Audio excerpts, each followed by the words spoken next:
Nasuspetsahan nga mga minor de edad ang involved sa pagsulod sa isa ka mausoleo sa Leganes Catholic Cemetery sa Barangay Ginobatan, Leganes, Iloilo kag nagkuha sang mga sawaya. Sandig ini kay Police Lieutenant Harold Kimbao, Deputy Chief of Police ang Leganes Municipal Police Station, matapos nga ginreport sa ila ang natabo sang Agosto 6. Suno kay Kimbao, base sa ila pagpangusisa, ginkuha lang ang aircon sa bulutangan apang ginbilin man ang mga parte sini kag ginpangkuha lang ang wirings.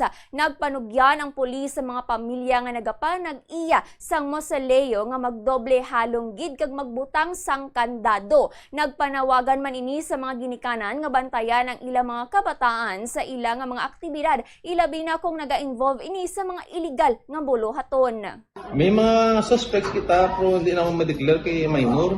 So, put on record, actually ang complainant wala man gid nag-search gid nga dakpon ang atong said minor kay ang ila report nam lang nila mabutang sa writing na-report ang actually actual nga incident. Sa mga ginikanan ang amon ginapangabay gid nga kabay patan bantayan yung mga kabataan kay kisa ang mga ginahimo sa kabataan sa dil wala sa kabalo kay tumod kisa sa subdog sa barkada o gutom ay sige na silang ngita sa mga pamagtiga sa abi nila tsakto sa lagaling ginahimo nila.